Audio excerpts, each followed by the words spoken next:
अस्सलाम वालेकुम।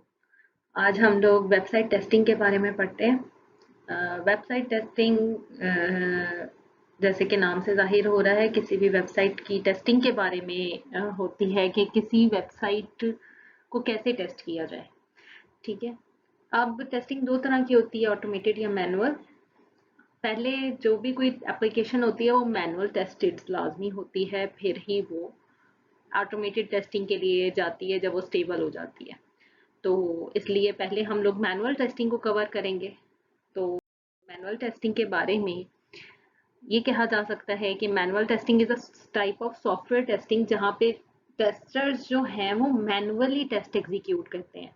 Test cases वो सेट ऑफ इनपुट्स होते हैं जो कि किसी भी सॉफ्टवेयर को दिए जाते हैं चेक करने के लिए कि वो उसके अगेंस्ट एक्सपेक्टेड आउटपुट हमें दे रहा है कि नहीं। ठीक है। मैनुअल टेस्टिंग में हम सॉफ्टवेयर सिस्टम के बग्स फाइंड आउट करते हैं, और तमाम सॉफ्टवेयर टेस्टिंग में मैनुअल टेस्टिंग है वो हम लोग रिलायबल इसलिए लगती है क्योंकि ह्यूमन एक्सपर्ट्स जो हैं, टेस्टर्स जो हैं, उसे टेस्ट कर रहे होते हैं। ठीक है।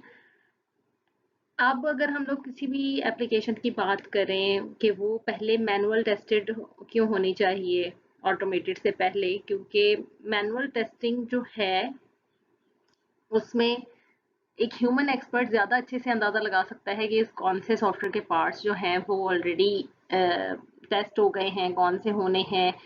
ठीक है। मल्टीपल टेक्निक्स जैसे कि हम लोग देख चुके हैं, टेस्टिंग की टेक्निक्स कौन कौन सी हैं उसके हवाले से नोट करता है। और मैनुअल टेस्टिंग के लिए किसी भी टूल की ज़रूरत नहीं होती, किसी भी ऑटोमेटेड टूल की ज़रूरत नहीं है मैनुअल टेस्टिंग के लिए, तो किसी भी ऑटोमेटेड टेस्टिंग टूल के नॉलेज की भी रिक्वायरमेंट हमें नहीं है। ठीक है। अब गोल क्या है, हमें एक तो एप्लीकेशन जो है वो एरर फ्री चाहिए, कि हमारी एप्लीकेशन में कोई एरर ना हो। ठीक है। अब हमारी एप्लीकेशन एरर फ्री है, ये चेक करने के लिए हम लोग कुछ टेस्ट परफॉर्म करते हैं कि टेस्ट है। एरर फ्री कब होगी एप्लीकेशन? जब वो फंक्शनल रिक्वायरमेंट्स को पूरा कर रही है, तब वो एरर फ्री है। एरर फ्री होने के लिए ज़रूरी है कि जो एप्लीकेशन है फर्स्ट ऑफ ऑल वो फंक्शनल रिक्वायरमेंट्स को डिजायर्ड वे में कंप्लीट करती हो। सेकंड, टेस्ट सूट्स या टेस्ट केसेस क्या हैं? सेट ऑफ टेस्ट केसेस ही टेस्ट सूट्स होते हैं। तो टेस्ट सूट्स जो हैं वो 100% टेस्ट कवरेज देते हो, यानी कि वो तमाम फीचर्स को टेस्ट कर लेते हो। ठीक है।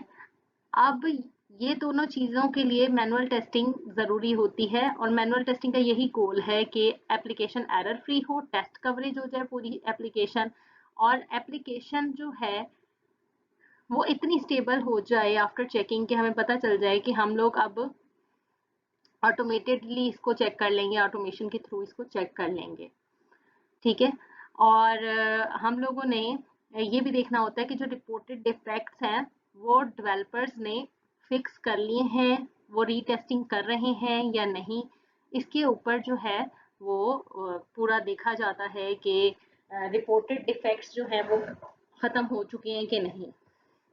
ठीक है।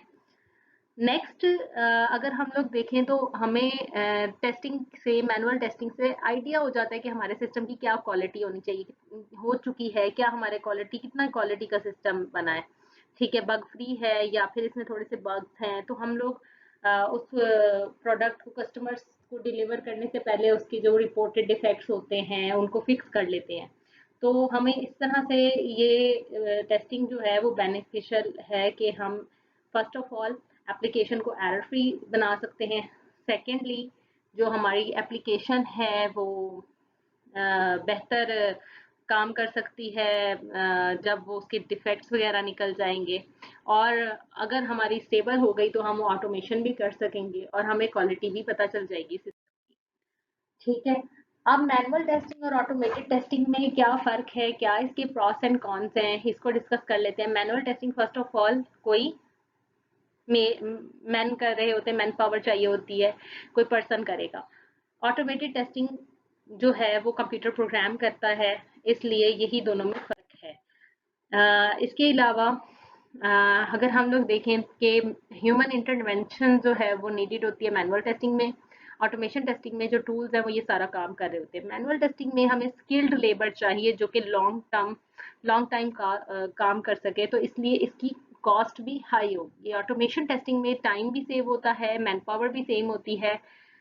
एक बार आपको टूल यू परचेज करना है और उसके बाद वो आपकी हर एप्लीकेशन को टेस्ट कर देगा। लेकिन जो है क्या नाम है इसमें, एक कौन जो है ऑटोमेटेड टेस्टिंग का कि हमारा अगर सिस्टम स्टेबल होगा तो ही ऑटोमेटेड टेस्टिंग करनी चाहिए। रेग्रेशन टेस्टिंग के लिए मोस्टली ऑटोमेटेड टेस्टिंग यूज होती है। और अगर आपने किसी न्यू एप्लीकेशन को टेस्ट करना है तो इट इज़ रिकमेंडेड कि आप एड हॉक एप्लीकेशन बनाए या कोई सी भी बनाए, न्यू एप्लीकेशन हो जो अभी स्टेबल ना हुई हो तो उसे मैनुअल एग्जीक्यूशन के लिए लेके जाए, मैनुअल टेस्टिंग ही करें। ठीक है। अब मैनुअल टेस्टिंग का एक कौन ये है कि ये रेपिटेटिव और बोरिंग हो जाती है। ज़ाहिर है ह्यूमन ही कर रहा है काम, तो उससे एक ही काम जो है वो डंकी वर्क लगने लग जाता है, बोरिंग हो जाता है। लेकिन ऑटोमेटेड टेस्टिंग में वो काम जो है वो बहुत ही क्या कहना चाहिए, सॉफ्टवेयर कर लेता है जो बोरिंग काम है, रेपिटेटिव काम है। तो इसलिए ये बोरिंग नहीं होता, ऐसा लगता है कि आपको ज़्यादा एफर्ट पुट नहीं करनी पड़ी, और जो कि नहीं भी होती आपकी एफर्ट पुट। मैनुअल टेस्टिंग में एफर्ट बहुत ज़्यादा कंज्यूम होती है, लेकिन जाहिर है हम लोगों को एज फर्स्ट फेज जो है वो मैनुअल टेस्टिंग ही करनी पड़ती है, क्योंकि ऑटोमेटेड टेस्टिंग मोस्टली रिकमेंड की जाती है रेगुलेशन टेस्टिंग के लिए। ये इसकी समरी। नेक्स्ट अगर हम लोग देखें कि वेबसाइट टेस्टिंग में क्या चीज़ें कवर होनी चाहिए, इसकी फंक्शनैलिटी। वेबसाइट टेस्टिंग में मल्टीपल टेस्टिंग्स आ जाती हैं। पहली इसकी functionality, second usability, third compatibility, fourth security. इसी तरह से performance testing, database interface testing सारी जो है इसमें कवर करते हैं मैनुअल वेबसाइट टेस्टिंग में। अब इसके लिए मैनुअल वेबसाइट टेस्टिंग के अलावा हम लोग ऑटोमेटिक टेस्टिंग के टूल्स भी कुछ होते हैं जो यूज़ किए जा सकते हैं, जो कि सेलेनियम है, क्यूटीपी है, लोड रनर है। तो ये सारे जो टूल्स हैं आपको यहाँ पे नज़र भी आ रहे होंगे कि ये जो सारे टूल्स हैं ये इसीलिए यूज़ किए जाते हैं कि आप टेस्टिंग कर लें थ्रू टूल्स। अब अगर हम लोग इसको जस्ट कंक्लूड करने की कोशिश करें तो मैनुअल टेस्टिंग जो है वो पेशेंस से किया जाने वाला काम है। इसके लिए आपको क्रिएटिव होना चाहिए, ओपन माइंडेड होना चाहिए, और आप एंड यूजर की पर्सपेक्टिव से देख रहे हो कि क्या आपकी प्रोडक्ट वैसे काम कर रही है कि नहीं। अच्छा, अब आप एक एक प्रैक्टिस टास्क भी कर सकते हैं कि आप जो है इसमें एक वेबसाइट का यूआरएल ले लें। मैंने तो ये वेबसाइट एक लिख दी है, कोई सी भी आप वेबसाइट ले सकते हैं। और उसमें जो है डिफरेंट टेस्ट केसेस जो हैं जो डॉक्यूमेंट के हैं, आगे हम देख सकते हैं कि एक डॉक्यूमेंट जो है वो पूरी चेकलिस्ट के फॉर्म में है। उसमें वन बाय वन जो है सारी चीज़ों को देखें कि क्या है। अब जाहिर है मैनुअल टेस्टिंग है, इसके लिए हमें कोई चेकलिस्ट चाहिए होती है कि हम उसमें नोट करें, हर एक मॉड्यूल के हवाले से हर एक पॉइंट देखें कि इसमें ये जो यूज हुई हैं, यूजेबिलिटी टेस्टिंग, फंक्शनैलिटी टेस्टिंग वो पूरी हैं कि नहीं, वो तो डॉक्यूमेंट के बारे में देखेंगे। तो the document contains test cases. उस डॉक्यूमेंट में एक पूरे टेस्ट केसेस होते हैं जो मैनुअल टेस्टिंग के लिए बनाया होता है पूरी स्प्रेडशीट के ऊपर। और उसमें इमेजेस हो सकती हैं, टेबल्स हो सकते हैं, टेक्स्ट हो सकता है, जो भी आपकी वेबसाइट के अंदर है उसके लिए अलग अलग चेकलिस्ट जो हैं वो प्रोवाइडेड होती हैं और उसे आपने फिल करना होता है। ये एक बहुत ज़्यादा कॉमन प्रैक्टिस है कि आप स्प्रेडशीट की चेकलिस्ट को फिल करते हैं मैनुअल टेस्टिंग को की एग्जीक्यूशन के साथ साथ फॉर द रिकॉर्ड। इसके एक सैम्पल देख लेते हैं कि for one module which have to check, for example उस मॉड्यूल का नाम था क्रिएट एन अकाउंट। तो मॉड्यूल की फंक्शनैलिटी क्या है, it will register a user. सही है, तो हम लोग मॉडल फंक्शनैलिटी को यहाँ पे इस तरह से फिल कर देते हैं कि हमने यहाँ लिख दिया रजिस्टर अ यूजर। फिर मॉड्यूल का इम्पैक्ट का जो आपका कॉलम है उसमें आपने बताना होता है कि एप्लीकेशन का क्या इम्पैक्ट है ओवरऑल, सॉरी इस मॉड्यूल का क्या इम्पैक्ट है ओवरऑल एप्लीकेशन पे, तो वो आपने बता दिया हाई है। सिमिलरली आपने रजिस्ट्रेशन स्क्रीन और इस तरह की जो चीज़ें हैं उसके बारे में पूरा फ्लो जो है वो एक्सप्लेन किया है कि आपका जो मॉड्यूल फ्लो है वो कैसे हो रहा है। क्रिएट एन अकाउंट का है तो आप रजिस्ट्रेशन स्क्रीन पे जाते हैं, वहाँ पे आपको एक फॉर्म फिल करने के लिए अपीयर होता है, वहाँ पे आप साइन अप करते हैं। इस तरह का जो भी काम है उसको आप मॉड्यूल फ्लो में लिख दोगे कि आपका ये फ्लो ऐसे चलता है। अगर उसकी कोई सब मेन्यू है उस मॉड्यूल की, क्रिएट एन अकाउंट की, तो आप बता देते हो ये उसकी सब मेन्यू है, और अगर नहीं है तो आप कहते हो कि नहीं प्रेजेंट। ठीक है। अच्छा, उसके बाद नेक्स्ट हमने फिल करना होता है स्पेलिंग ऑर्डर एंड सूटेबिलिटी, कि आपका ये सारा कुछ सही लिखा हुआ है। इसके अलावा आपने कह देना होता है कि कंट्रोल फॉर सब मेन्यू सही है कि नहीं, तो अगर नहीं है कोई सब मेन्यू तो नॉट एप्लीकेबल होगा, या नो सब मेन्यू आप लिख सकते हैं। और बाकी आप बता सकते हैं, अगर कंट्रोल फॉर ईच सब मेन्यू अगर कोई और कंट्रोल है तो उसके लिए अलग अलग आप सारी ऐसी ही डिस्क्रिप्शन दे सकते हैं। इसके अलावा कुछ और चेकलिस्ट जो हैं वो आप लोग बता सकते हैं, जैसे कि फंक्शनैलिटी टेस्टिंग की एक चेकलिस्ट है जिसमें आपने तमाम मैंडेटरी फील्ड्स जो हैं वो सारा कुछ चेक करना होता है। सिमिलरली आपने ये देखना होता है कि तमाम इनपुट के जो करेक्टर्स हैं वो कैसे काम कर रहे हैं, सही काम कर रहे हैं कि नहीं काम कर रहे। ठीक है, कंफर्मेशन मैसेज अपीयर होता है कि नहीं होता।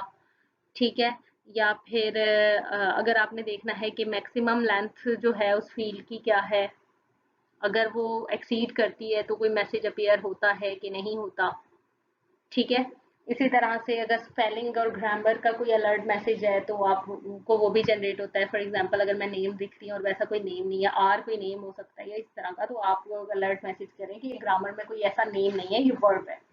ठीक है, इस तरह का कोई मैसेज जनरेट होता है कि नहीं होता। न्यूमेरिक फील्ड जो है वो एक्सेप्ट कर रही है अल्फाबेट्स को कि नहीं कर रही। ठीक है, अगर नहीं कर रही तो सही है। अब कुछ स्टूडेंट्स को, कुछ लोगों को ये मसला होगा कि ऐड स्क्रीन और एडिट स्क्रीन में क्या फ़र्क है।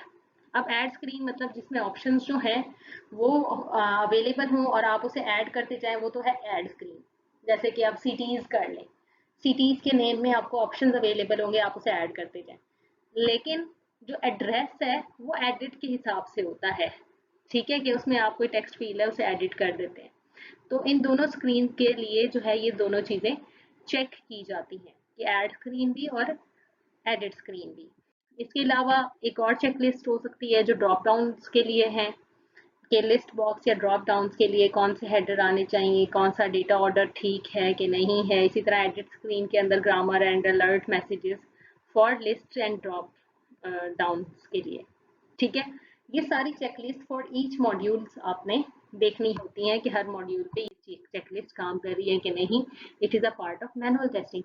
चेक बॉक्स का आपको आइडिया होगा कि फॉर एग्जांपल हम लोग कुछ चीज़ें चेक करते हैं, जैसे कि आपकी वेबसाइट में एक रेडियो बटन होता है, एक चेक बॉक्स होता है जो इस तरह का बटन होता है। ठीक है, उसको आपने ऐसे टिक मार्क करना होता है। मल्टीपल चेक बॉक्सेस हो सकते हैं, आपने वो ओके करने होते हैं, तो वो चेक बॉक्सेस के लिए ऐड स्क्रीन्स और एडिट स्क्रीन्स दोनों के लिए आपने देखना होता है कि किस तरह के एक्शंस परफॉर्म हो रहे हैं। तो ये जो चेकलिस्ट हैं ये आपने हर एक वेबसाइट को टेस्ट करते हुए करनी होती है। Then radio button, radio check boxes का तो पता है आपको कि एक वक्त में मल्टीपल चेक बॉक्सेस अपीयर हो जाते हैं लिस्ट ऑफ कंडीशंस में। जैसे आप देख लें कि 1 2 3 4 आप कह दें कि मल्टीपल कंडीशंस पे आप एग्री करना चाहते हैं तो चेक लिस्ट होती चेक बॉक्सेस होती है। लेकिन जैसे जेंडर है, मेल होगा या फीमेल होगा, तो उसके लिए होते हैं रेडियो बटन। तो रेडियो बटन्स जो हैं वो आपकी स्क्रीन पे कैसे काम कर रहे हैं उसके लिए भी आप ये बटन्स यूज करते हो। रेडियो बटन जो होते हैं इस तरह के, उसमें एक बार सिलेक्ट होता है, तो उसमें भी ऐड स्क्रीन और एडिट स्क्रीन दोनों के रेडियो बटन्स के बारे में आपने डिटेल बतानी होती है। नेक्स्ट अगर हम लोग देखें तो डेट फील्ड होती है, जिसमें हम लोगों ने डेट को कैलेंडर से डालना होता है या डेट वैसे ही पुट करनी होती है, तो उसकी भी या तो ऐड स्क्रीन होगी या फिर एडिट स्क्रीन होगी। दोनों के हवाले से मोस्टली सेम चीज़ें हैं जो कि हम चेक कर रहे होते हैं, वही चीज़ें चेक होंगी अभी भी। तो सिंपल है। इसी तरह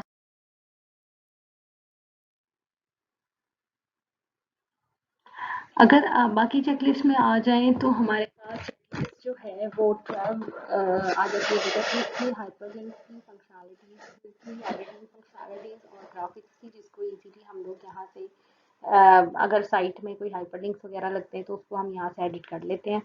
और इसी के साथ आपकी मैनुअल टेस्टिंग जो है वो कंप्लीट हो जाती है इस चेकलिस्ट को कंप्लीट करते ही, और आप अंदाज़ा लगा सकते हैं आपकी वेबसाइट की क्वालिटी कैसी है। तो अगर आप प्रैक्टिस करना चाहते हैं तो कुछ प्रैक्टिस टास्क किसी तरह की किसी भी वेबसाइट के ऊपर यूज़ कर सकते हैं। कोई वेबसाइट को इस तरह से चेकलिस्ट से गो थ्रू कर सकते हैं और उसकी क्वालिटी को आप फाइंड आउट कर सकते हैं किस क्वालिटी का है। जितनी ज़्यादा चेकलिस्ट में ऑप्शंस जो हैं वो बेटर फिल हो रही हैं तो उस हिसाब से जो क्वालिटी है वो बेहतर है। ठीक है।